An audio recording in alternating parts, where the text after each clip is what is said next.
साथियों नमस्कार, स्वागत है आप सबका आपके अपने चाहते संस्थान में। और मैं हूं डॉक्टर अम्बरीश। रात हो चुकी है, सोने का समय आ गया है नजदीक। रात को अगर पार्टी हो सकती है तो रात को पढ़ाई क्यों नहीं हो सकती। अभी तो पार्टी शुरू हुई है, ये गाना गा के हम पढ़ाई शुरू कर रहे हैं। पढ़ाई भी हो सकती है और पार्टी भी हो सकती है, दोनों हो सकता है। तो चलिए फटाफट आप लोग बता दीजिए कमेंट करके कि आवाज जा रही है, सब कुछ ठीक चल रहा है, और लाइक कर दीजिएगा। लाइक जितने अधिक रहेंगे उससे मालूम चलेगा कि जितने भी यूजर हैं वो एक्टिव हैं। आप अपनी हाजिरी कैसे लगाएंगे? लाइक करके। लाइक करिए, इसका मतलब आपकी हाजिरी लग गई। शुरू करते हैं आज का सबसे पहला प्रश्न। वीडियो को शेयर कर दीजिएगा, फटाफट लाइक कर दीजिएगा, जिससे और भी जो स्टूडेंट्स हैं वो आ सके। और आज का ये सेशन बहुत ही महत्वपूर्ण रहने वाला है। बहुत ही महत्वपूर्ण प्रश्नों की श्रृंखला आपके सामने आज मैं लेकर आया हुआ। तो सभी लोग आ चुके हैं। मंजू गुप्ता जी, अमृता सिंह जी, प्रियंका सिंह जी, शशि त्रिपाठी, रेणु यादव, गीता देवी, सीमा पांडे, राज साहू, रेखा यादव, मीना चौधरी, अरुणदीप जी, पंकज जी, सबका स्वागत है। सभी मेरे प्यारे अध्यापकों को मेरा नमस्कार है। और आप सब भावी अध्यापक हैं, भावी कर्णधार हैं। तो चलिए शुरू करते हैं इसी आशा के साथ।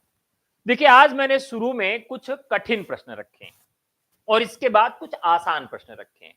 तो कठिन और आसान दोनों तरह के प्रश्नों को एक साथ मैंने सम्मिलित किया है। आशा करता हूं कि आप सबको ये प्रश्न अच्छे लगेंगे और मजा आएगा। शुरू करें। आज सब आज का सबसे पहला प्रश्न। पंडिय साल सत्य बखाणई, देह रुद्ध बसंत न जानई, अमड़ा गमड़ तेन विखंडिय, तो विड़ी ऋलजई भणई हऊ पंडिय। अब आप देखिए कि आदिकाल की महत्वपूर्ण पंक्तियों में पंडिय सरल सत्य बखाड़ई, यानी पंडित और संत लोग इनका बखान करते हैं। तो लगभग लोग इसका आंसर जानते हैं। आसान सा प्रश्न है, पहला प्रश्न आसान ही है, लेकिन परीक्षाओं में पूछा खूब जाता है। किसका है? सराहपा का है। सराहपा को हिंदी का पहला कवि कहा गया। हिंदी का पहला कवि। देखिए, बड़ा विवाद है हिंदी के पहले कवि को लेकर। अगर प्रश्न पूछा जाता है कि हिंदी का प्रथम आदि कवि कौन है, प्रथम आदि कवि कौन है, तो वहां एक प्रश्न बनता है। और हिंदी का प्रथम कवि कौन है, यह भी एक प्रश्न बनता है। तो हिंदी का प्रथम आदि कवि अगर आपसे पूछा जाए तो जवाब दूसरा होगा। हिंदी का प्रथम कवि अगर आपसे पूछा जाए तब उसका जवाब दूसरा होगा। और हिंदी का प्रथम महाकवि अगर पूछा जाए, हिंदी का प्रथम महाकवि अगर आपसे पूछा जाए तो इसका जवाब अलग होगा। और किसी आलोचक के आधार पर पूछ लिया जाए कि हिंदी का पहला कवि कौन है, तब और अलग प्रश्न होगा। अब हिंदी का प्रथम कवि पूछा गया है, प्रथम आदि कवि पूछा गया है, और यहां पूछ ले हिंदी का प्रथम आदि कवि कौन है, हिंदी का प्रथम आदि कवि कौन है। अब यहां इसका जवाब बदल गया। सारा जवाब बदला है। हिंदी का प्रथम अगर आदि कवि पूछेगा तो हम बात करेंगे किसकी? स्वयंभू की बात करेंगे। स्वयंभू की बात करेंगे। अगर हिंदी का प्रथम आदि कवि हमसे पूछा जाएगा तो स्वयंभू होंगे। प्रथम आदि कवि की बात किया जाएगा तो यहां किसी भाषा की बात नहीं की जा रही है, इसलिए सीधे सीधे हम वाल्मीकि के पास पहुंच जाएंगे। वहां पर वाल्मीकि उत्तर होगा। और हिंदी का प्रथम कवि पूछा जाएगा बिना किसी आलोचक का नाम लिए, तो वहां सही उत्तर होगा सराहपा को हिंदी का पहला कवि सभी लोग मिलकर मानते हैं। और हिंदी का प्रथम महाकवि अगर आपसे पूछा जाएगा तो यहां एक जवाब होगा चंद बरदाई। देखिए, प्रश्नों में कितनी ज्यादा समानता है। देखिए, जितने लोग हैं लाइक उसका आधा है, मतलब आप हाजिरी नहीं लगा रहे हैं। हाजिरी लगाइए पहले, जितने लोग आइए अंगूठा टिकाइए, इससे लग जाएगा कि आपकी हाजिरी लग चुकी है और फिर आप आगे आइए। तो यहां हिंदी का प्रथम आदि कवि स्वयंभू, प्रथम आदि कवि वाल्मीकि, हिंदी का प्रथम कवि सराफा, हिंदी का प्रथम महाकवि चंद।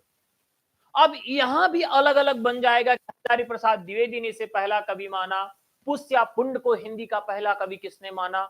अब इसमें भी और कैटेगरियां बन जाएंगी आलोचकों के अनुसार। राम कुमार वर्मा ने हिंदी का पहला कवि किसे कहा, ग्रियर्सन ने हिंदी का पहला कवि किसे माना है।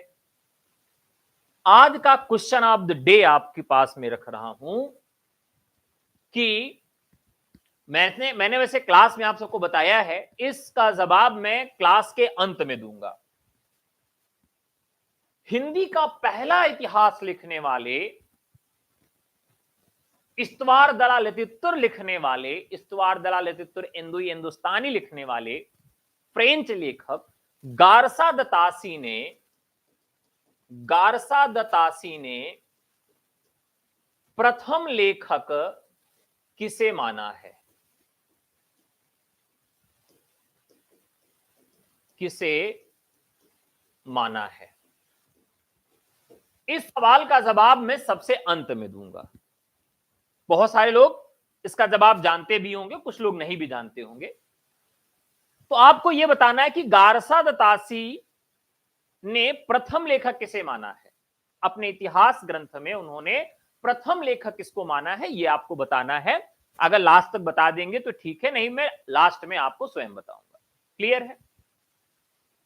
सपना जी आ गई हैं, सीमा, ऋचा शुक्ला आ गई हैं, प्रतिभा मिश्रा, नीतू सिंह, राज साहू और सुबोधनी देवी, सपना, चलिए मीना भी आ गई, स्वागत है। चलिए नेक्स्ट क्वेश्चन की तरफ बढ़ते हैं। दूसरा प्रश्न, जो जिड़ सासण भाषियु सो भई कहियाड़ सारू, और जो पालई सई भाऊ करी सो सरी पावई पारू, वही पार पा सकता है।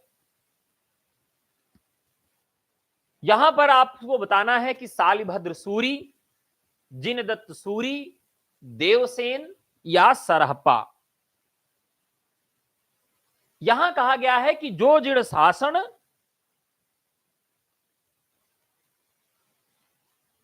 भाषयु सो भई कहियड़ सारू, जो पाइल सल भाऊ करी सो सरी पावे पारू।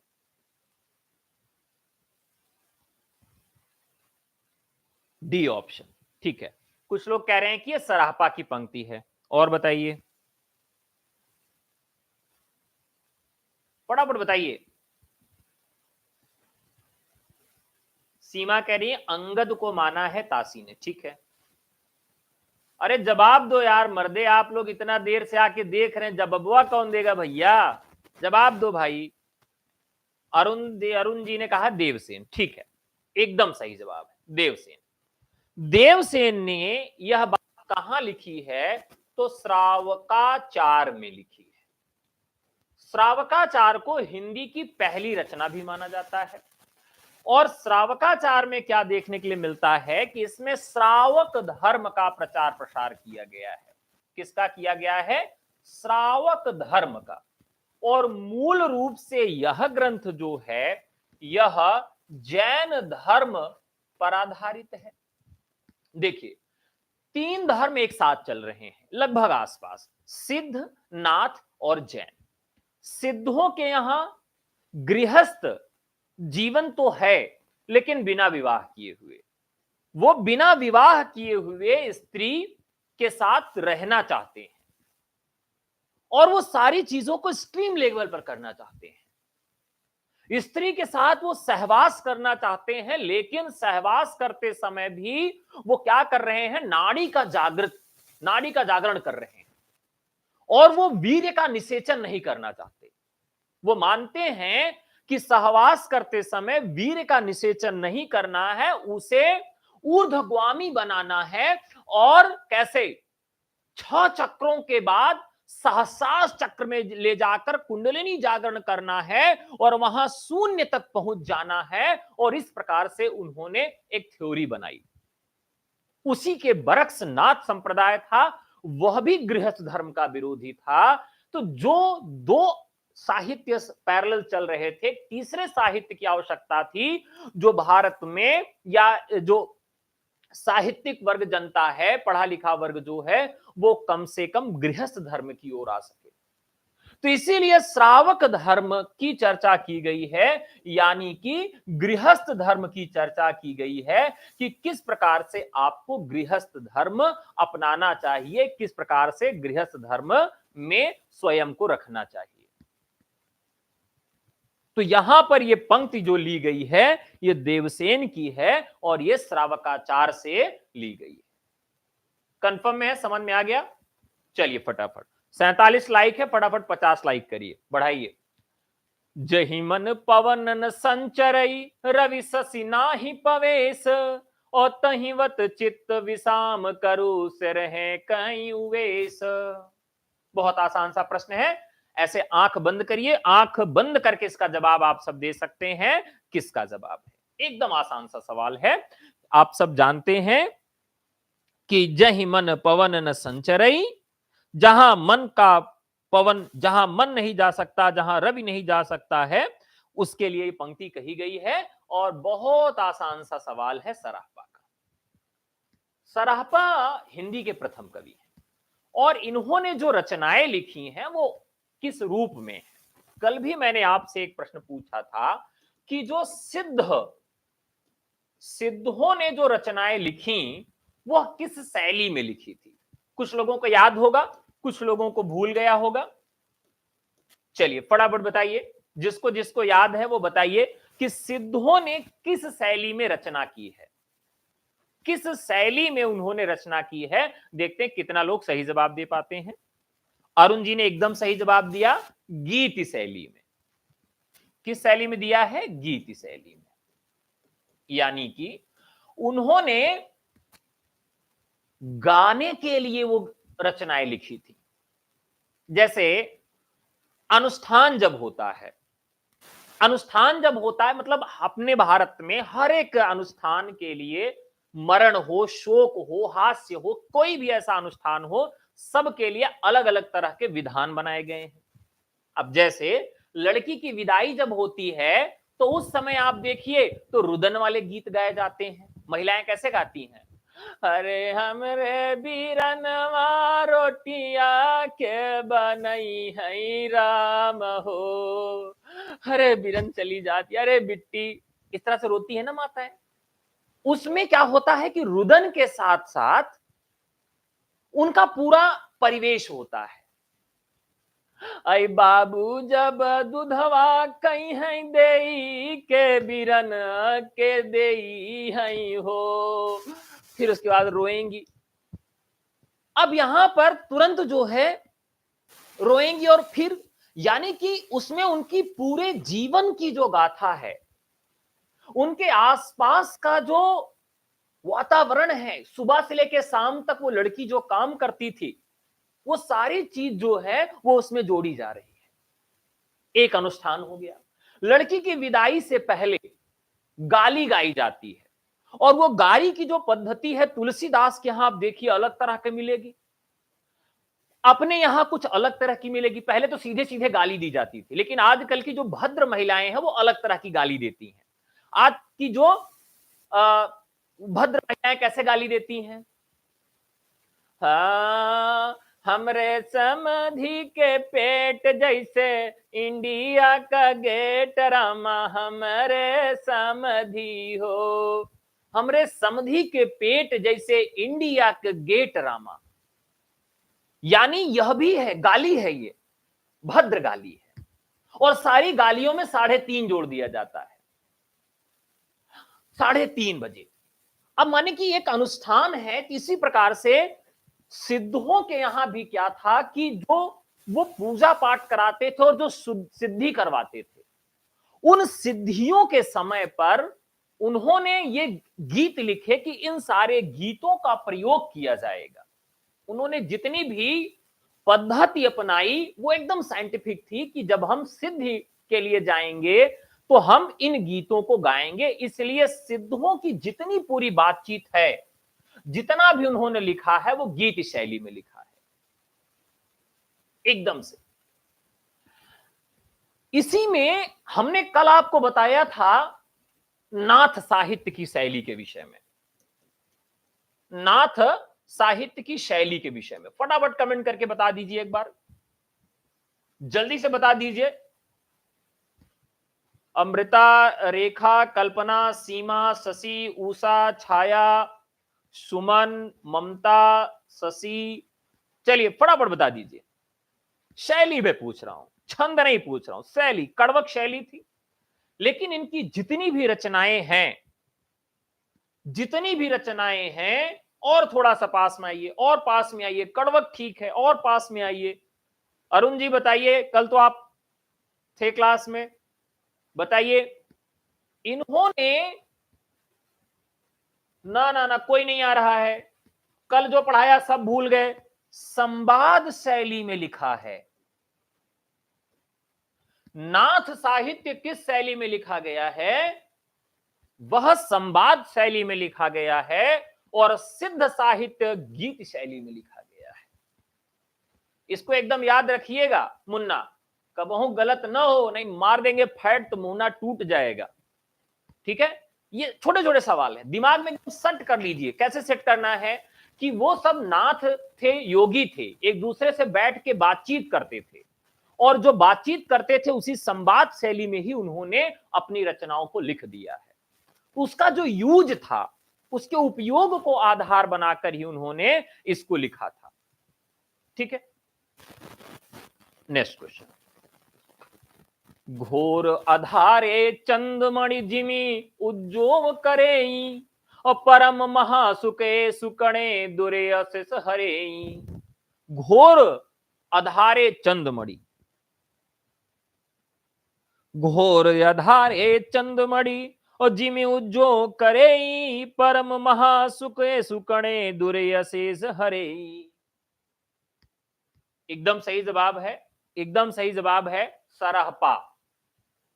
देखिए, सराहपा एक गाना है, आप लोगों ने सुना होगा। कौन सा गाना है? तेरा सराहपा ऐसा है हमदम। दो गाना है, एक दो शब्द है, एक है सरहपा, एक है सराफा, एक है सर्राफा। दरअसल सराहपा का अर्थ है, जो गाने में प्रयोग किया जाता है वो सराहपा नहीं है। उसका मतलब होता है, ये खोपड़ी है और ये टांग है, यहां से लेकर यहां तक का जो वर्णन है, यानी नाखून से लेकर खोपड़ी यानी सर के बाल तक, एक एक अंगों का जहां पर वर्णन किया जाता है उसको सराहपा कहते हैं, यानी कि उसे नखसिक वर्णन कहते हैं। ठीक है, जहां पर यहां से लेकर यहां तक का वर्णन है। कैसे याद रखेंगे? घोर अधारे चंदमणि जिम उज्जे करई। अब इसका अर्थ आपको नहीं मालूम, आपको कुछ नहीं मालूम है, कैसे याद करें पंक्ति को? गारसा दत्तासी ने हिंदी का प्रथम कवि शिव सिंह को माना है। उन्होंने, गारसा दत्तासी ने क्या किया है कि किसी को माना नहीं है, क्योंकि उन्होंने जो कवियों का लिखा है नाम, वो वर्णों के आधार पर लिखा है, वर्णों के अनुक्रम के आधार पर लिखा है, वो भी अंग्रेजी के अल्फाबेट के आधार पर लिखा है। तो जो भी नाम आएगा वो कैसे होगा? अल्फाबेट के आधार पर होगा, A B C D E, इस तरह से। भाई डोंट, आप कोई फब्बती नहीं कसेगा, ये बंदरिया है क्या? ये सी इज ब्यूटीफुल गर्ल, बहुत सुंदर लड़की मैंने बनाई। तो उन्होंने अल्फाबेट के आधार पर बनाया, तो उस अल्फाबेट में सबसे पहला कवि कौन आता है ये आपको बताना है। तो घोर आधारे चंदमणि, आपको यहां चंदमणि याद रखना है, और यहां सराहपा याद रखना है। और सराहपा कहां है? चंदमणि, खोपड़ी पर, ऐसे। नेक्स्ट।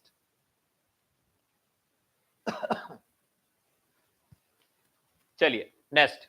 मनहु कला सस भान कला 1600 बन्य, और विगसी कमला स्त्रिग भ्रमर बेनु खंजन मृग लुट्टिय। मनहु कला सस भान कला 16, मनहु कला ससभान कला, बताइए। मनह कला ससभान कला 1600 बन्य, और विगसी कमल स्त्रगी भ्रमर बेनु खंजन मृग लुट्टिय। ये कहां से लिया गया है? पांच कवि। ये लिया गया है पृथ्वीराज रासो से। तो कई बार सीधे सीधे नहीं पूछा जाता कि पंक्तियां कहां की हैं, कभी कभी कवि का नाम पूछ लेता है और कभी कभी सीधे पंक्ति पूछ लेता है। ठीक है, आसान प्रश्न था। काली कहल पिय सांझ हिरे जाइब मैं मारू देश। काली कहल पिय सांझ, बताइए।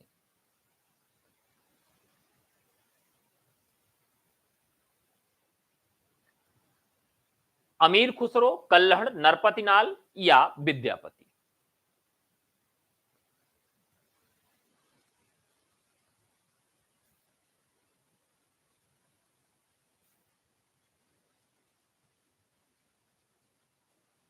बहुत ही महत्वपूर्ण प्रश्न है। चलिए देखते हैं किसने क्या क्या जवाब दिया है।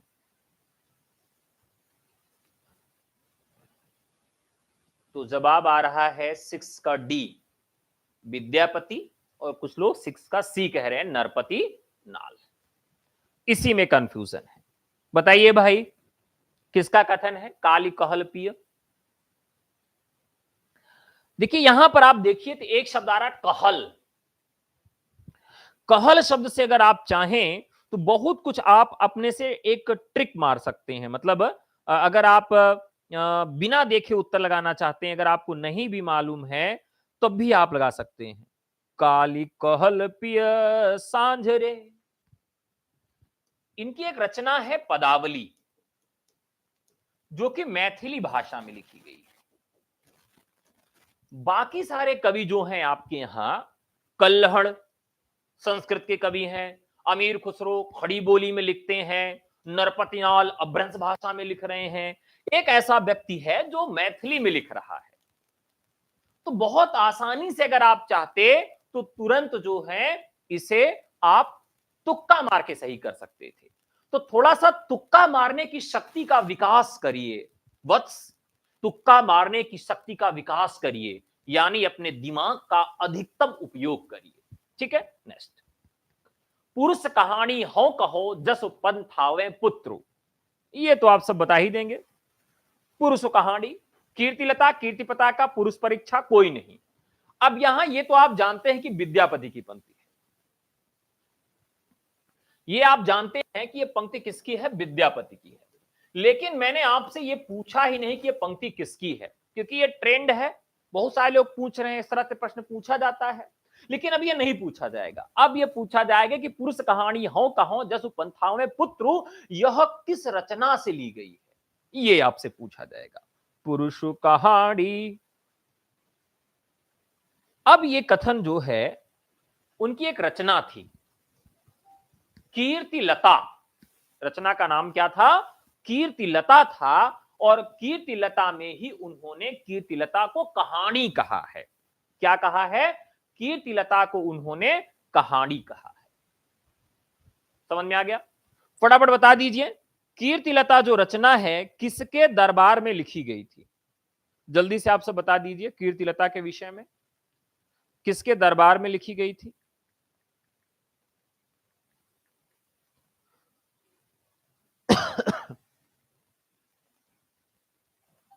कीर्तिलता 14वीं शताब्दी की रचना है और अपभ्रंश में लिखी गई है। विद्यापति ने इसे कहानी कहा है। कीर्तिलता विद्यापति की आरंभिक और पहली रचना भी मानी जाती है। विद्वान इससे असहमत भी हैं और कुछ लोग तो कहते हैं कि इन्होंने इसे 16 वर्ष की उम्र में लिखा था। ठीक है, तो ये कीर्तिलता इसका राइट आंसर है, जो कि कीर्ति सिंह के दरबार में लिखी गई। एकदम सही जवाब है। 8वां प्रश्न। खने खने नयन को नयन सरई, ओ खने खने वसत धूलि तनु भरई। ये पंक्ति बहुत ही मनोवैज्ञानिक है। इस पंक्ति को देखने के बाद लगता है कि विद्यापति बहुत नजदीक से सारी चीजों को देखते थे, बहुत दूरदृष्टि थी।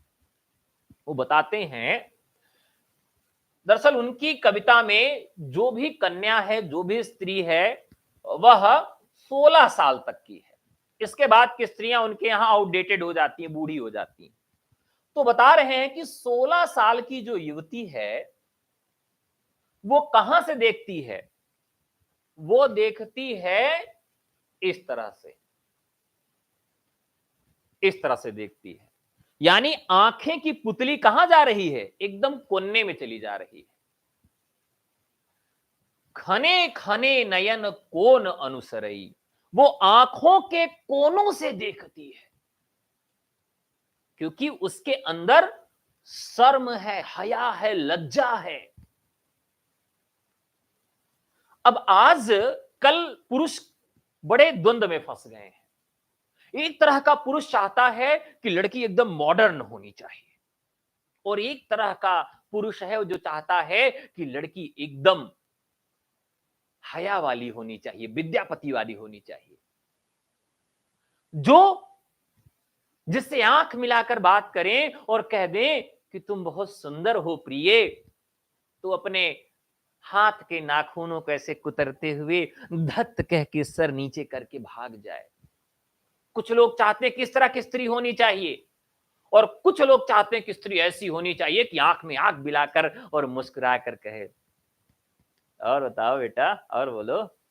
ये दो तरह का है। तो विद्यापति ने जो पंक्ति लिखी, वो लिखी कि खने खने नयन कौन अनुसरई। वो जब 16 साल की युवती है, तो वो अपने आंखों के कोरों से देखती, क्योंकि उसके अंदर हया बहुत ज्यादा है, शर्म बहुत ज्यादा है, लेकिन विषम लिंग के प्रति आकर्षण भी उतना ज्यादा है, तो बिना देखे नहीं रह पाती, देखती है और उतनी देर में स्कैन करके जूम करके देख लेती है। तो ये जो कॉन्सेप्ट है, ये किस रचना से लिया गया है, ये आपको बताना है। खने खने नयन कोने अनुसरई, तो यह भी बात उन्होंने कीर्ति लता में लिखी है। कहां लिखी है? कीर्ति लता में। ठीक है। अरे आप लोग तो इतना ज्यादा कहते, एक आंख छोटी एक बड़ी। अरे अगर लड़की की आंख खराब है, या अपनी भाषा में कहें कि टिपंकी है, तो क्या वो नहीं देख सकती क्या? विद्यापति ने तो नहीं लिखा था कि लड़की टिपंकी है, या एक आंख छोटी है एक बड़ी है। ऐसा तो कुछ लिखा ही नहीं था ना। उन्होंने तो वही लिखा है कि खने खने ने कौन अनुसर, बात खत्म हो गई, कोई बात नहीं है। चलिए, अवधू रहिया हाटे बाटे रूप बिरस की छाया, और तजिबा काम क्रोध लोभ मोह संसार की माया। अवधू रहिया हाटे बाटे, अवधू रहबे हाटे बाटे, ये आपको बताना है। फटाफट बताइए। ये तो आसान सा सवाल है, कोई दिक्कत नहीं होगी। गोरखनाथ। गोरखनाथ क्या है इसका राइट आंसर हो गया। ठीक है। चलिए, ससुरी निंद गेल बहुड़ी जाग, ये पंक्ति किसकी है? अब देखिए, ये एकदम से ट्रिकी क्वेश्चन है, इसको याद कैसे करना है। देखिए, जैसा जानवर है वैसे ही उसके साथ हम व्यवहार करते हैं। अब अगर गाय है तो गाय के जैसे उसके साथ बातचीत करेंगे, और अगर कुकुरिया है तो कुकुरिया के लिए क्या कहेंगे? अरे ससुरी को बहने भगाए थे, बहने फिर से लौट के आ गई, एकदम से। तो ऐसे याद करेंगे। कुकुरिपा का कथन है, ससुरी निंद गेल बहुड़ी जाग, हवनी वासी खमण भतारे मोहारे बिगोवाड़न। ये जो कथन है, ससुरी निंद गेल बहुड़ी जाग, ये किसका कथन है? यह कुकुरिपा का कथन है। क्लियर है? चलिए नेक्स्ट। अंजन माहि निरंजन भेड़या, तिलमुख भेट्या तेलम, और मूर्ति माहि अमूर्ति परस्या, भया निरंतर खेलम। ठीक है, अब आपको बताना है कि यह पंक्ति जो है वह किसकी है। बहुत आसान है, चलिए फटाफट बता दीजिए। अंजन माहि निरंजन भेड़िया। अब एक शब्द इसमें आप टारगेट करिए, अलख निरंजन। क्या याद रखिए, अलख निरंजन। तो निरंजन, अवधूत इत्यादि जो नाम है वो किससे संबंधित है? गोरख पंथ से, गोरखनाथ से संबंधित है। तो तुक्का भी मारेंगे तो यहां सही हो जाएगा। नेक्स्ट, उक्ति धर्म विशालस्य राजनीति नवरसम खट भाषा पुराणम च कुरानम कथितम मया। यह किसकी पंक्ति है? बीसल देव रासो, पृथ्वीराज रासो, खुमार रासो, उक्ति व्यक्ति प्रकरण की। उक्ति धर्म विशालस्य, बताइए फटाफट।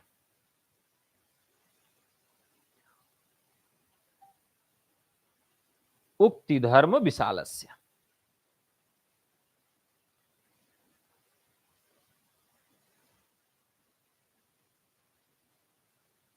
देखिए ये प्रश्न जो है थोड़ा सा कंफ्यूज करने वाला है, क्योंकि हमें इसमें लग रहा है कि यार ये संस्कृत में लिखा है, संस्कृत में लिखा है, इसका मतलब क्या होगा, किसने लिखा होगा, संस्कृत में लिखा है।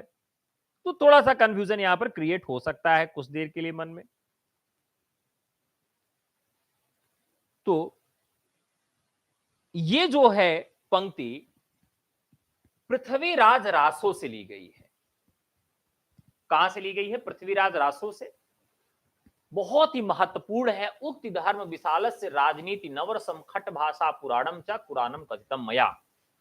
इसमें सारी चीजों की चर्चा की गई है, इससे ये लगता है कि ये ग्रंथ बाद में लिखा गया, और राइट आंसर हो जाएगा आपका पृथ्वीराज रासो। राजनीति पइयो ज्ञान पाइयो सो जानियो उकति जुगति पाइयो अर्थ घटी बड़ी उन्मनिया।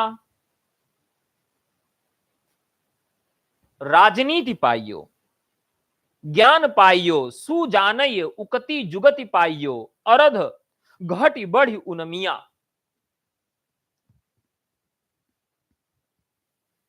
पृथ्वीराज बीसल देव पाहुड़ दोगा बसंत विलास। भाषा से आप तुरंत समझ सकते हैं, पाइये पाइये उनमिया ये तुरंत आप समझ सकते हैं कि इसमें पृथ्वीराज रासो है। कई बार आपको पंक्ति नहीं समझ में आ रही, उसका अर्थ नहीं समझ में आ रहा है, आप तुरंत क्या कर सकते हैं कि उसके भाषा को आधार बनाइए, भाषा को एक रूपता रखिए, तुरंत उसका जवाब आप बता देंगे। जैन मंदिरों में श्रावक लोग किस समय ताल देकर रास का गायन करते थे? कसम से अगर यह प्रश्न किसी का गलत हो गया ना, तो अवधि में एक शब्द है, घुटकी दबा देंगे तुम्हारा। घुटकी नहीं, तुम्हारा गला दबा देंगे। गलत नहीं होना चाहिए, बताइए। जैन मंदिरों में श्रावक लोग किस समय ताल देकर रास गायन करते थे? 14 कस्सी, एकदम सही बात है। श्रावक लोग मतलब जैन तीर्थंकर जो थे, उन्होंने जितनी रचनाएं लिखी हैं अपने धर्म का उपदेश देने के लिए लिखा है। अलग से उनके पीछे कोई कॉन्सेप्ट नहीं था, उन्होंने साहित्य रचने के लिए सब नहीं लिखा, उन्होंने अपने धर्म का उपदेश देने के लिए और जैन तीर्थंकरों की जीवनी लिखने के लिए ये ग्रंथ लिखे। और उनके द्वारा जो रास लिखा जाता था वो रात के समय गाया जाता था। कब गाया जाता था? रास, रात। आचार्य रामचंद्र शुक्ल ने किसे सांप्रदायिक कहकर साहित्य क्षेत्र से बाहर रखा?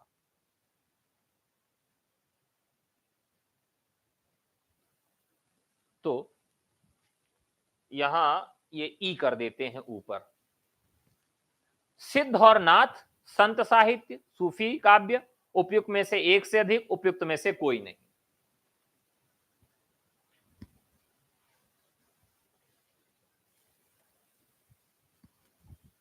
बताइए फटाफट। हाँ, अगर सही में अगर मुझे ऑफलाइन पढ़ाना हो ना, तो हम घुटकी दबा ही दें आप सबकी पकड़ के। इतने आलसी हो गए आप सब, पढ़ना लिखना एकदम भूल गया है। फटाफट बताइए। तो सिद्ध और नाथ साहित्य जो है एकदम सही बात है। तो इसमें तीन चीज है, सिद्ध, नाथ और जैन साहित्य। इन तीनों को शुक्ल जी ने बाहर रखा क्योंकि वो मानते थे कि सांप्रदायिक साहित्य है। शंभू ने पद्धड़िया बंद का प्रवर्तक और सर्वश्रेष्ठ कवि किसे कहा है? फटाफट बताइए। ये वन लाइनर क्वेश्चन है, आसान से प्रश्न है, फटाफट जवाब दीजिएगा। एकदम सही बात है, चतुर्मुख कवि को।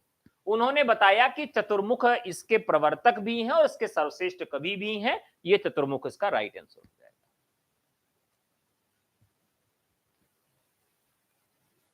यहां सूची का मिलान करना है, तो बहुत आसान सा सवाल है, कोई दिक्कत नहीं होगी आपको सूची सुमेलित करने में।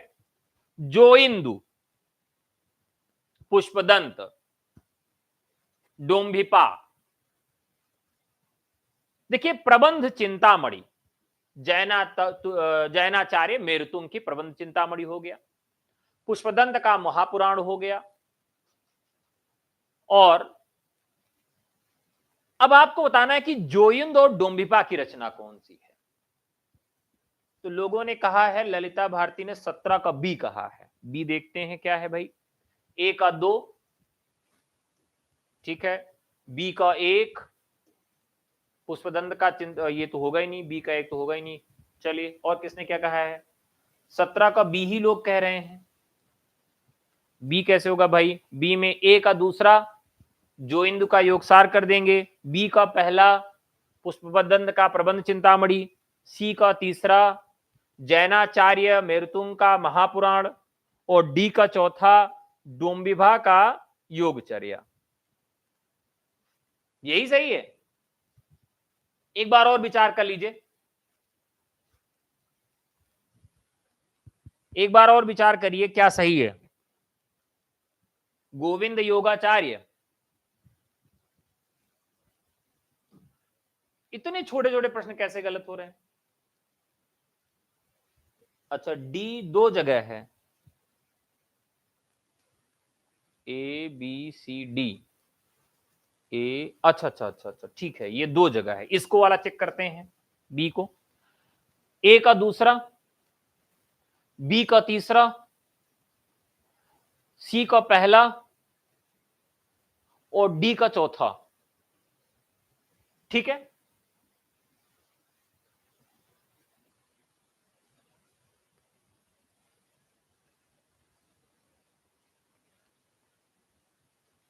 देखिए, शुक्ल जी के किताब में एकदम सही बात है कि बीसल देव रासो ने 1 वर्ष उड़ीसा में बिताया था, ये दिया गया। नगेंद्र किताब में बच्चन सिंह वगैरह उसको बताते हैं कि 12 वर्ष बिताया है।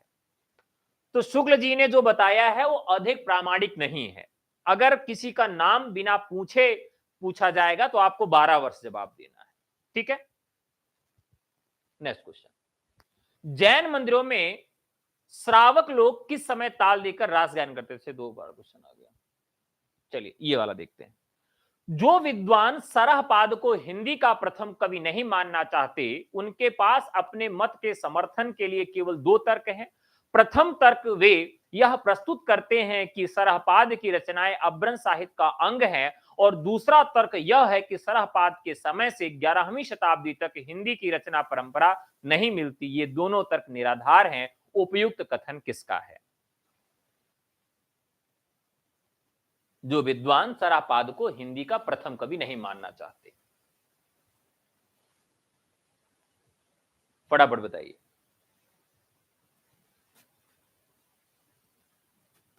देखिए, हमने जो है बहुत सारे क्वेश्चन आपको करवाए थे, जिसमें से कुछ क्वेश्चन जो है यहां पर रिपीटेड भी हैं, ठीक है। तो उसी में से एक कथन यह भी है, कुछ लोग बच्चन सिंह कह रहे हैं, कुछ लोग राम कुमार वर्मा, कुछ लोग रामचंद्र शुक्ल, कुछ लोग डॉक्टर नगेंद्र कह रहे हैं।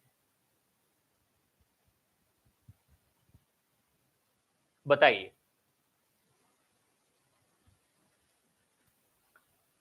फटाफट जवाब दीजिए, कसम से बहुत गुस्सा आ रही है। ये क्वेश्चन मैं एक बार आप सबको करवा चुका हूं, तो जो क्वेश्चन आपको एक बार करवा चुका हूं प्रिय, वो कैसे गलत हो रहा है मुझे ये नहीं समझ में आ रहा है। हम्म। प्रभु जी दिमाग कहां रहता है आप सबका?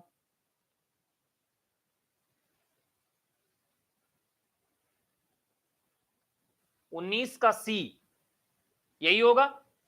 कुछ लोग सी कह रहे रामचंद्र शुक्ल।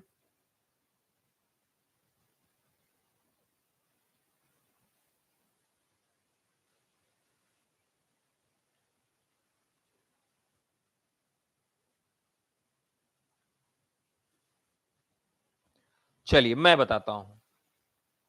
देखिए यहां पर जब हम देखते हैं कि इस का खंडन किसने किया है, जिसको निराधार किसने कहा है, यह प्रश्न अगर बनता है।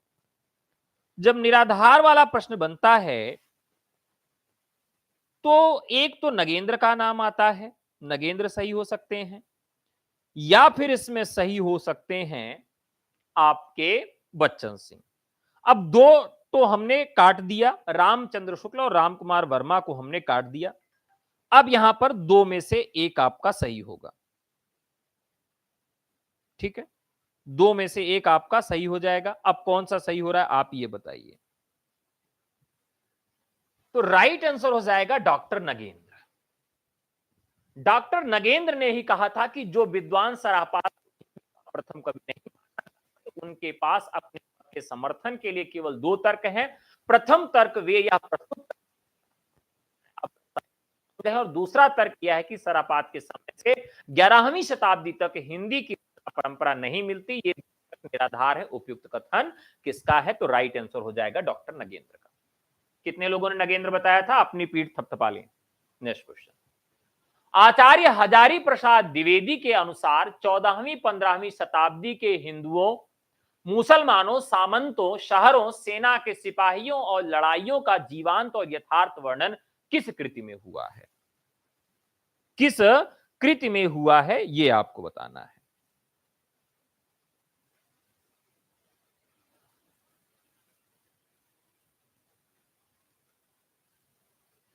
फटाफट बताइए। देखिए एक रचना यहां पर आती है जो कि किससे संबंधित है? विद्यापति से संबंधित है।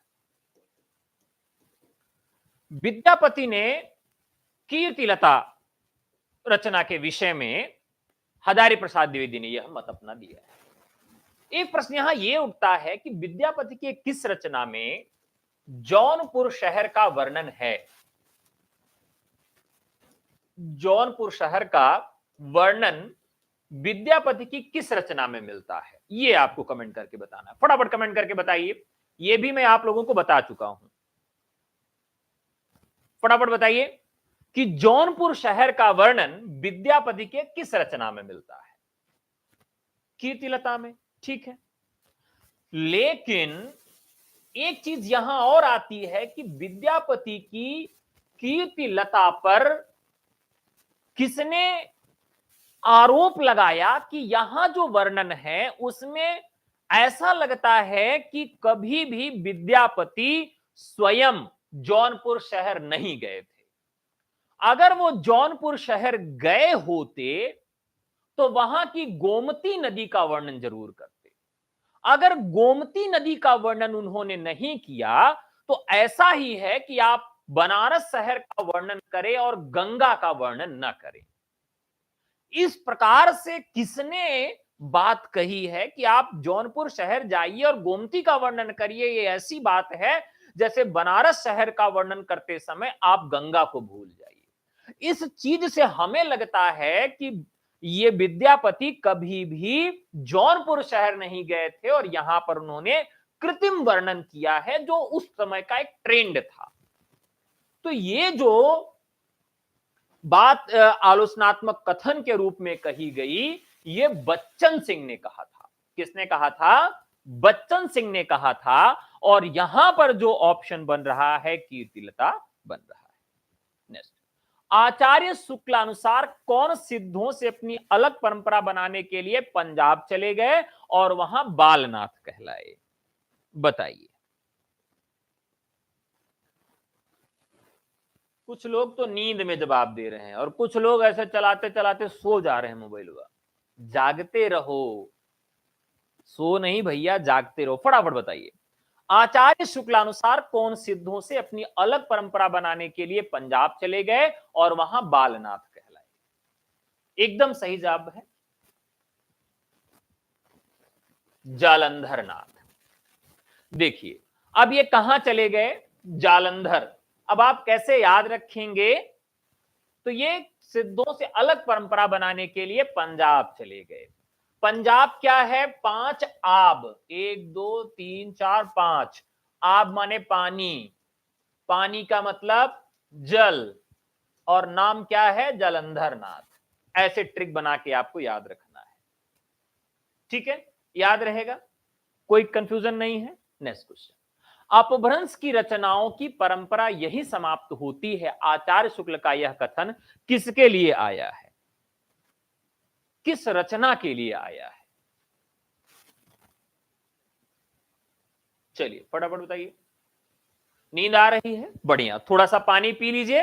नहीं, घर में अगर कोई बड़ा बुजुर्ग हो तो उससे कहिए कि एक थप्पड़ मार दे मुंह पे, अपने आप सारी नींद खुल जाएगी।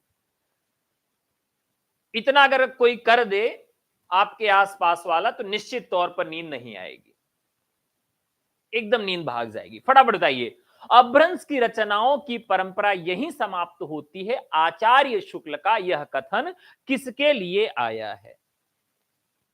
ये बताइए। हम्मीर रासो, प्रबंध चिंतामणि, उक्ति व्यक्ति प्रकरण और परमाल रासो। हाँ, बालनाथ का टीला, पद्मावत में इसका जिक्र भी मिलता है, एकदम सही बात है। राइट आंसर बताएंगे। एक रचना है साथियों जिसका नाम है हम्मीर रासो। रचना का नाम क्या है? हम्मीर रासो रचना है। और हम्मीर रासो को ही शुक्ल जी बताते हैं कि यहीं से अपभ्रंश रचनाओं की जो परंपरा है वह समाप्त होती है।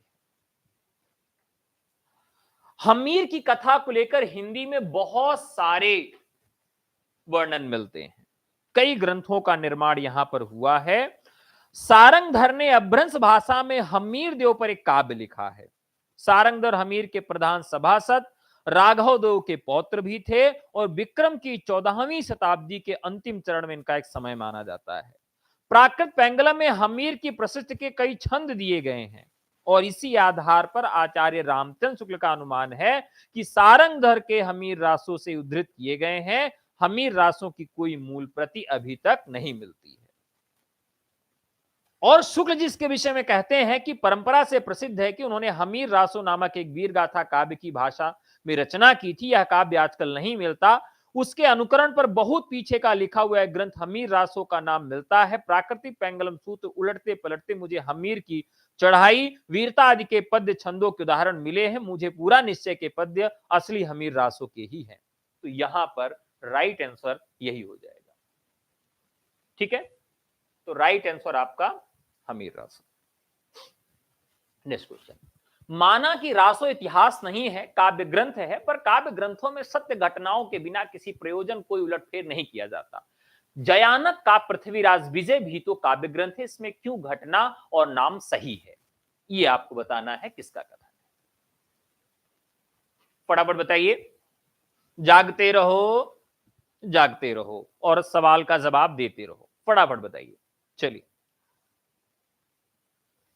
आप लोगों को तो बना बनाया खाना मिल जाएगा। अभी तो मैं आपको पढ़ा के जाऊंगा, फिर खाना बनाऊंगा, फिर खाऊंगा और फिर सुबह 6 बजे उठ जाना है। कंफर्ट जोन छोड़िए, थोड़ा सा और एक्टिव होइए, पढ़ाई लिखाई शुरू करिए। चलिए फटाफट बताइए। तो यह जो प्रश्न है कि माना कि रासो इतिहास नहीं है, काव्य ग्रंथ है, यह कथन जो है आचार्य रामचंद्र शुक्ल का है। देखिए, पृथ्वीराज रासो को किस ग्रंथ के आधार पर जाली ग्रंथ कहा गया था और किसने कहा था? तो एक का जवाब तो इसमें मिल जाता है कि पृथ्वीराज विजय, जो कि कश्मीर में लिखा गया था, जयानक का काव्य है, जिसके आधार पर ही क्या कहा गया था? रामचंद्र शुक्ल इत्यादि बहुत सारे लोगों ने इसे अप्रामाणिक घोषित किया था, इसी आधार पर, ठीक है? नेक्स्ट क्वेश्चन, पृथ्वीराज रासो के संस्करण से संबंधित असंगत कथन है। चार ऑप्शन यहां पर दिख रहे हैं, थोड़े छोटे दिख रहे हैं, थोड़ा सा बड़ा कर सकता हूं। क्या कथन है?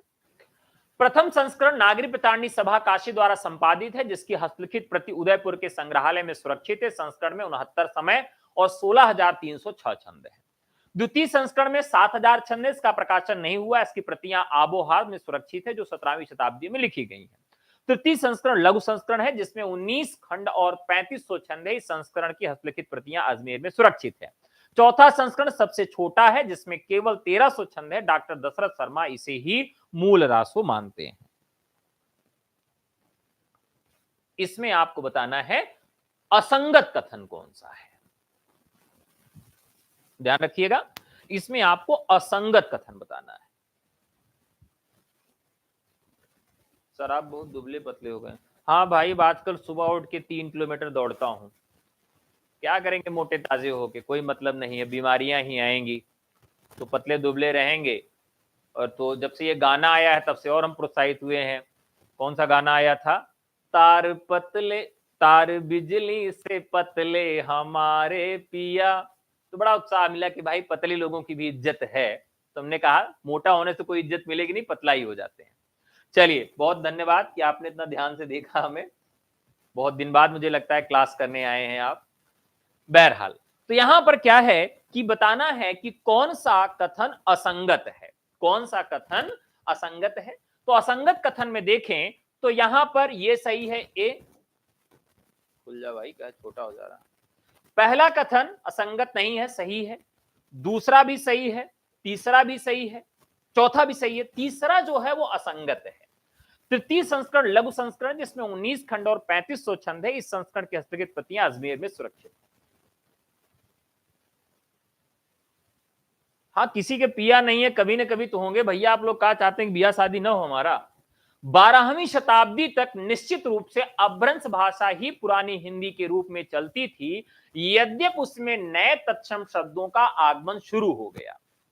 उपयुक्त कथन किस आलोचक का है? रामचंद्र शुक्ल, बच्चन सिंह, हजारी प्रसाद द्विवेदी या मिश्रबंध?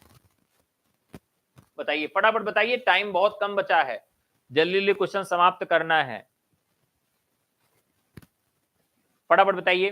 12वीं शताब्दी तक निश्चित रूप से अपभ्रंश भाषाएं पुरानी हिंदी के रूप में चलती थी, यद्यपि उसमें नए तत्सम शब्दों का आगमन शुरू हो गया था। देखिए, इनमें से जितने आलोचक हैं, इन आलोचकों में एक आलोचक ऐसा भी है जो भाषा का भी पारखी है, और खास करके उसने अपभ्रंश भाषा पर काफी काम किया है। इस तरीके से ये राइट आंसर हो जाएगा हजारी प्रसाद द्विवेदी।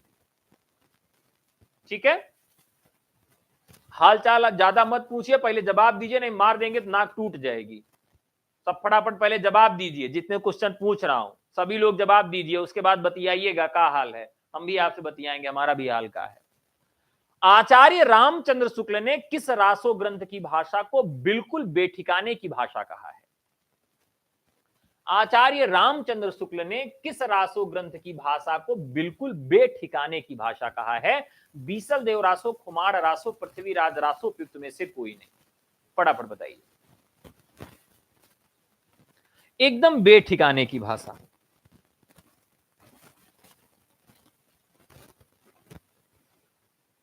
देखिए, एकदम बेठिकाने की भाषा पृथ्वीराज रासो को कहा। उसकी भाषा पे उनको बड़ा संदेह हुआ कि भाई समझ में नहीं आ रहा है कहां से भाषा किस तरह से बदल जा रही है। तो ये कथन किसका हो जाता है? पृथ्वीराज रासो के विषय। नेक्स्ट क्वेश्चन, भक्तिवाद पर सिद्धों का प्रभाव है, इनके साहित्य की सबसे बड़ी महत्वपूर्ण देन यह है कि आदिकाल की प्रामाणिक सामग्री प्राप्त हुई है। उपयुक्त कथन है नगेंद्र, रामचंद्र शुक्ल, बच्चन सिंह, हजारी प्रसाद द्विवेदी, पृथ्वीराज विजय सिंह। फटाफट बताइए।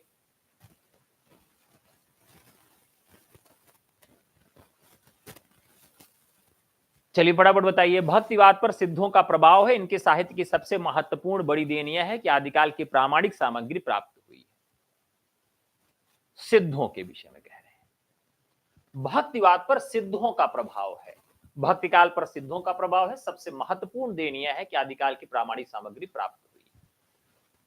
तो यहां पर शुक्ल जी ने तो सिद्ध को एकदम से स्वीकार ही नहीं किया, नगेंद्र की बात ही नहीं है, बच्चन सिंह ने भी बहुत खास महत्व नहीं दिया, हजारी प्रसाद द्विवेदी संतों पर भी महत्वपूर्ण बात रखते हैं और सिद्धों पर भी। तो यहां पर राइट आंसर हो जाएगा हजारी प्रसाद द्विवेदी। ठीक है, अब ये कठिन कठिन प्रश्न थे, थोड़े से आसान प्रश्न अब आपको दिखा देते हैं। थक गए होंगे आप लोग।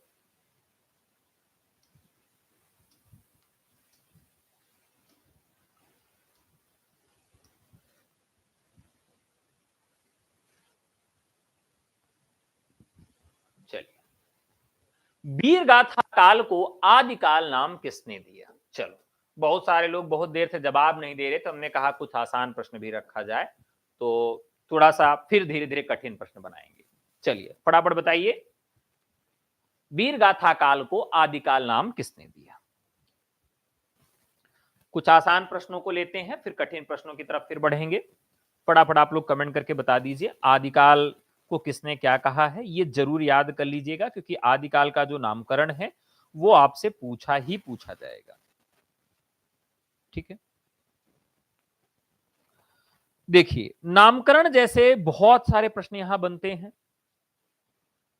चारण काल ग्रियर्सन ने कहा, फिर रामचंद्र शुक्ल ने वीरगाथा काल, विश्वनाथ प्रसाद मिश्र ने आदिकाल, हजारी प्रसाद द्विवेदी ने आदिकाल, रामकुमार वर्मा ने संधिकाल चारण काल, गणपति चंद्र गुप्त ने प्राचीन काल इसे कहा और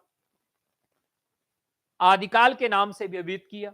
रामखेलावन पांडे ने संक्रमण काल कहा, नगेंद्र ने आदिकाल कहा, बच्चन सिंह ने अपभ्रंश काल कहा, रामस्वरूप चतुर्वेदी ने आदिकाल ही स्वीकार किया है। तो ये कुछ प्रमुख नामकरण है मिश्र बंधुओं ने आरंभिक काल। ठीक है, नेक्स्ट क्वेश्चन, परमाल रासों का रचयिता कौन है? आसान सा प्रश्न है, बहुत खास इसमें दिक्कत हमको नहीं लेनी है। परमाल रासो जगनिक का है, इसे आलाखंड के नाम से जानते हैं। गाथा सप्तशती की रचना किस भाषा में हुई है? यह प्रश्न जितना आसान है उतना खतरनाक है, यह प्रश्न गलत बहुत ज्यादा होता है। तो कुछ आसान से प्रश्न ले रहे हैं, जल्दी से आप लोग जवाब दे दीजिए, फिर कठिन प्रश्नों की ओर हम सब बढ़ चलेंगे। फटाफट बता दीजिए, गाथा सप्तशती की रचना किस भाषा में हुई है? तो ये संस्कृत भाषा में हुई है। ठीक है, किस भाषा में हुई है? संस्कृत भाषा में हुई है गाथा सप्तशती की भाषा। ठीक है, चलिए 104 नंबर में चलते हैं। 12 मासा का सर्वप्रथम रचनात्मक प्रयोग किस हिंदी काव्य में हुआ? 12 मासा का सर्वप्रथम रचनात्मक प्रयोग किस हिंदी काव्य में हुआ? बीसल देव रासो, पृथ्वीराज रासो, परमाल रासो या खुमान रासो? जल्दी जल्दी अब जवाब देते चलिए आप लोग, देखते हैं कितना सही जवाब आता है। प्रश्न संख्या 104 का जवाब देना है। देखिए यहां पर अगर बात करें खुमान रासो, जो की रचना है दलपति विजय की।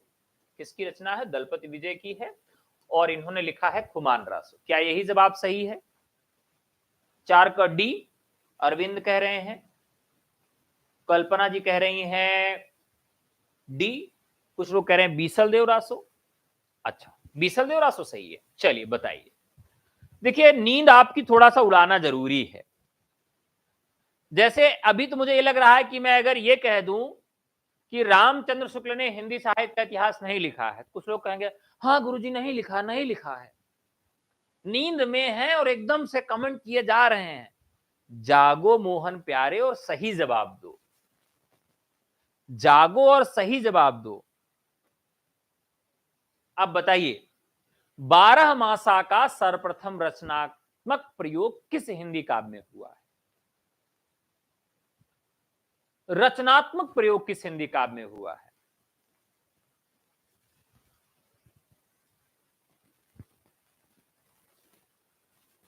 बताओ भैया। बीसल देव रासो, ठीक है। नेक्स्ट, कीर्ति लता एवं कीर्ति पताका का रचयिता विद्यापति। आदिकाल में सर्वप्रथम किस कवि ने खड़ी बोली का प्रयोग किया? आसान है, अमीर खुसरो। मैथिल कोकिल किस नाम से प्रसिद्ध हैं? विद्यापति। रासो काव्य की संवेदना निर्धारित करने वाले कारक कौन से हैं? ये आपको बताना है।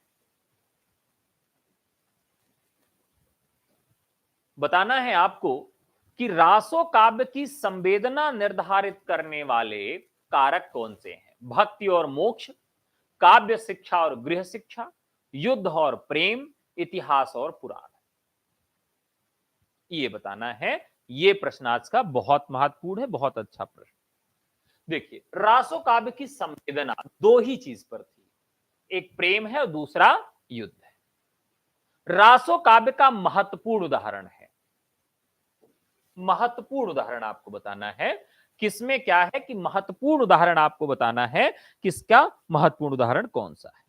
तो आप सब जानते हैं पृथ्वीराज रासो 69 समय वाला। किन रचनाओं के केंद्रीय चरित्र आल्हा और उदल हैं? परमाल रासो, कोई दिक्कत नहीं है। पृथ्वीराज रासो में चंद्रबरदाई ने पृथ्वीराज के साथ किसके युद्ध का वर्णन किया है? ये प्रश्न एकदम 100% वाला है, बहुत बढ़िया प्रश्न है, ताजा ताजा प्रश्न आपके लिए छीटा मार के लाया हूं। इसका सही जवाब देना है, बताइए। आपको देना है कि पृथ्वीराज रासो में चंद्रबरदाई ने पृथ्वीराज के साथ किसके युद्ध का वर्णन किया है? साहबुद्दीन गौरी, मोहम्मद गौरी, अकबर या शेरशाह सूरी का? जो जाग रहा होगा वो सही जवाब देगा। तो यहां पर मोहम्मद गौरी और साहबुद्दीन गौरी भी है, जो जाग रहा होगा वही सही जवाब देगा। दोनों जगह गोरी ही है, ठीक है, वो वाली गोरी नहीं है। गोरी तेरा गांव बड़ा प्यारा, मैं तो गया मारा या के यहां रे, वो वाली गोरी नहीं है। यहां या तो साहबुद्दीन गौरी होंगे या तो मोहम्मद गौरी होंगे। अब आपको जवाब देना है कि वास्तव में कौन से गोरी थे। भैया इतने सारे विद्वान हैं, कंफ्यूज हैं, कुछ लोग साहबुद्दीन कह रहे हैं, कुछ लोग मोहम्मद गौरी कह रहे हैं। वाह, क्या कहें आप लोगों को, ऐसा मन करता है कैसे उठा के पटक दें, खोपड़ी ओपड़ी फट जाए। इतना आसान सा सवाल, इतना ज्यादा कंफ्यूजन है।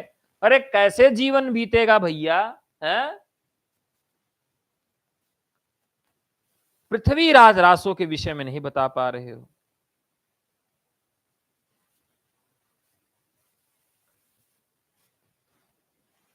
बताओ, इस पर एक फिल्म भी बनी थी।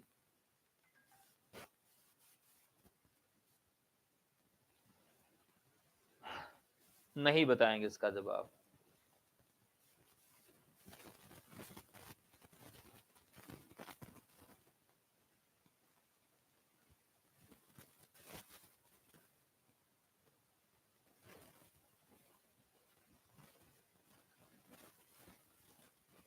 सर आप गाने बहुत गाते हो, क्या करे जीवन में और क्या ही बचा है। नहीं बताएंगे इसका जवाब, इसका जवाब छोड़ रहा हूं। इतना आसान सा सवाल का जवाब आप लोग नहीं दे पा रहे हो, दुखी कर दिए। नेक्स्ट, राष्ट्रीय उद्बोधन की आदिकालीन रचना बताइए। ये प्रश्न संख्या 112 है, 112 नंबर का प्रश्न है। पद्मावती एक फिल्म आई थी, वो देख लो, पद्मावत अपने आप सब कुछ आपको समझ में आ जाएगा, उसमें कोई दिक्कत नहीं। राष्ट्रीय उद्बोधन की आदिकालीन रचना बताइए, ये आपका 112 नंबर का प्रश्न है और सही जवाब होगा जिसमें राष्ट्रीय उद्बोधन किया गया है और वो है आपका परमाल रासो। इसके पहले जितने भी काव्य आपको मिलते हैं उन काव्यों में कहीं भी किसी प्रकार का राष्ट्रीय उद्बोधन नहीं मिलता। राष्ट्र के विषय में, राज्य के विषय में कोई उद्बोधन नहीं मिलता है। बाकी रचनाओं में आप देखिए तो संकीर्ण मानसिकता का पूरा रूप दिखाई पड़ता है। राष्ट्रीय, मनुष्येतर प्राणियों से मिलन एवं संघर्ष, वरदान एवं साफ स्वप्न, संकेत, प्राण प्रक्षेपण इत्यादि किस आदिकालीन काव्य की कथानक रूढ़ियां हैं? ले अभी तक बहुत चिल्ला रहे थे ना, अब इसका जवाब दो तो जानी, फिर इसका सही जवाब दीजिए तब बताऊं। 114 नंबर का सवाल। बहुत जल्दी खत्म कर रहे हैं क्लास, घबराइए नहीं, भागिए नहीं, बहुत जल्दी खत्म कर रहा हूं।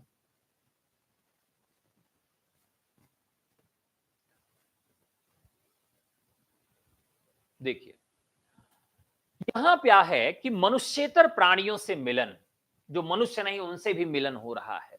संघर्ष है, वरदान है, साप है, स्वप्न है, संकेत है, प्राण है, प्रक्षेपण है, ये सब आपको रासो काव्यों में देखने के लिए मिलता है। ये इसका राइट आंसर हो जाएगा। किस कृति में भोज परमार की पुत्री राजमती और अजमेर के चौहान राजा की कथा वर्णित है? भोज परमार की पुत्री, ये आपको बताना है। ये तो बहुत आसान सा सवाल है, ये तो आसानी से भी आप बता सकते हैं। इसका जवाब तो सब लोग नींद में भी दे सकते हैं। तो चलिए अपने नींद का उपयोग करिए और शाबाश जल्दी से जवाब दीजिए।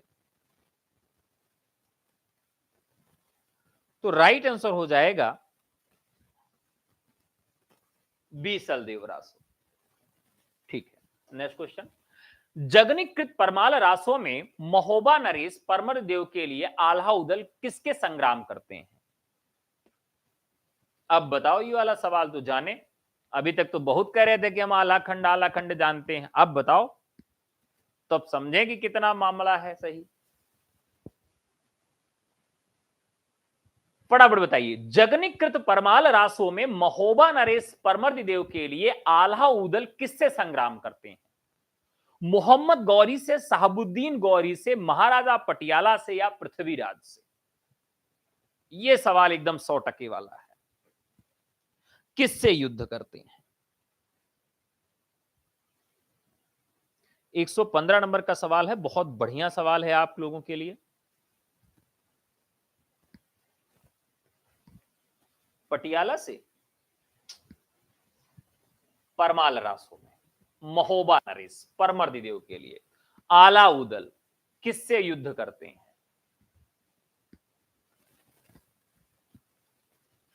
नेक्स्ट, 13वीं सदी के आसपास विकसित हिंदी के एक रूप हिंदवी का बड़ा महत्वपूर्ण कवि है।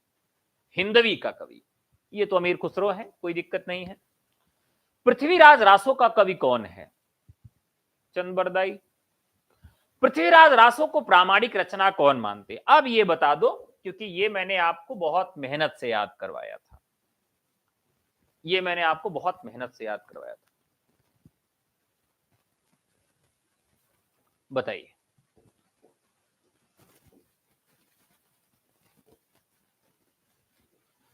पृथ्वीराज रासो को प्रामाणिक रचना मानते हैं श्याम सुंदर दास, रामचंद्र शुक्ल, डॉक्टर बूलर और हीरालाल ओझा। ये आपका प्रश्न है।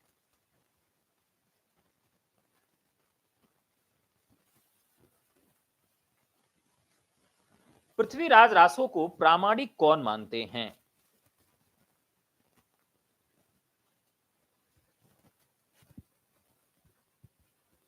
प्रामाणिक रचना, देखिए प्रामाणिक वही मानेगा जो मतलब दिल से सुंदर होगा हर चीज को। हाँ ठीक है यार, ठीक है ठीक है। तो सुंदर अगर नहीं है तो उसको हर चीज में कुरूपता नजर आएगी। इसलिए राइट आंसर हो जाएगा कि प्रामाणिक रचना श्याम सुंदर दास ने माना। पृथ्वीराज रासो को सर्वथा अप्रामाणिक किसने माना? हमेशा अप्रामाणिक किसने माना? यह आपको बताना है। को सर्वथा अप्रामाणिक रचना किसने माना? तो देखिए, जो अंग्रेज थे भारत में आए, कहे यार इतनी बड़ी बड़ी रचनाएं हैं, इनको अप्रामाणिक कह दो। कर्नल आदमी थे, बड़े सख्त थे, कहे नहीं सर्वथा अप्रामाणिक है। कर्नल वर्नल का जो रूप होता है बड़ा सख्त होता है ना, अपने घर में भी बड़े सख्त रहते हैं, हमेशा बंदूक से बात करते हैं। तो colonel Tod is the right answer, सर्वप्रथा अप्रामाणिक रचना मानते हैं। इन्होंने कह दिया था कि भैया इस रचना को प्रकाशित करना बंद करवाइए। नेक्स्ट क्वेश्चन, पृथ्वीराज रासो को अर्ध प्रामाणिक कौन मानते हैं? पृथ्वीराज रासो को अर्ध प्रामाणिक कौन मानते हैं? तो हजारी प्रसाद द्विवेदी ने हर बात को सुना और कहा चलो यार जाने दो, छपवा लेने दो, आधा सा प्रामाणिक है और आधा अप्रामाणिक है, ऐसा मान लेते हैं। तो हजारी प्रसाद द्विवेदी इसका राइट आंसर हो गया। धार्मिक संवेदना और लौकिक प्रेमानुभूति किस साहित्य की संवेदना है? धार्मिक संवेदना और लौकिक प्रेमानुभूति।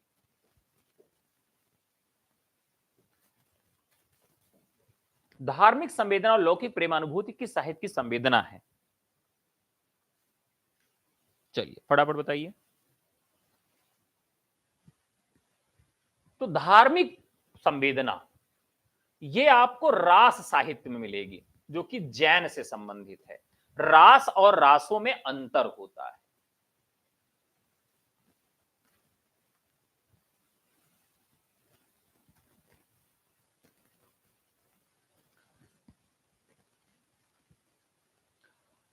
चलिए भाई, पूरा पिछले वाले प्रश्न पे आ गई है आपत्ति, बताइए कि अप्रामाणिक किसने माना है पृथ्वीराज को?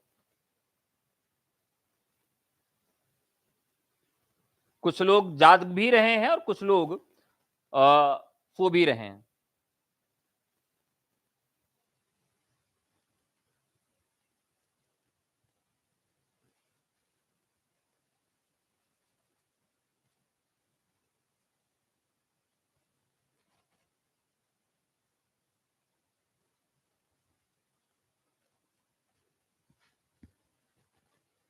कर्नल टाड प्रामाणिक मानते हैं, ठीक है, बताइए और लोग?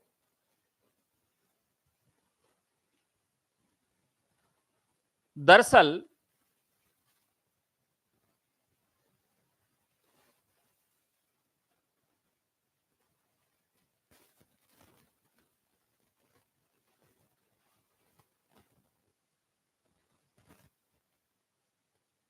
ठीक है, तो यहां पर शुक्ल सही है। आपने ट्रिक बताया था प्रामाणिक का, ठीक है, बढ़िया। तो वही मुझे देखना था कि भाई कुछ याद वाद है कि सब नींद में ही है। सर्वप्रथा अप्रामाणिक यानी किसी भी तरीके से उसे मानने के लिए तैयार ही नहीं है, रामचंद्र शुक्ल। अब कहां पहुंचे हैं? ये हो गया। राज साहित्य का प्रसार आदि का, अच्छा ये वाला हुआ है कि नहीं? यहां हो गया।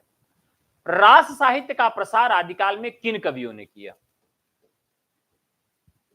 ये तो आप लोग बहुत जल्दी बता देंगे। चलिए बस एक दो क्वेश्चन और लेंगे, उसके बाद आप सबको छुट्टी कर देंगे। रास साहित्य का उत्कृष्ट रास साहित्य का प्रसार आदिकाल में किन कवियों ने किया है? अभी अभी मैंने बताया था आपको, जैन कवियों ने किया है। नेक्स्ट क्वेश्चन, रास साहित्य का उत्कृष्ट उदाहरण है, इनमें से कौन रास साहित्य है? तो रास साहित्य और रासो साहित्य दोनों अलग है, इसको कभी एक मत समझिएगा, ठीक है। रास साहित्य का उत्कृष्ट उदाहरण इनमें से कौन सा है, ये आपको बताना है। तो इसमें अपने आप रास शब्द लगा हुआ है, ठीक है, क के साथ, संदेश रासक,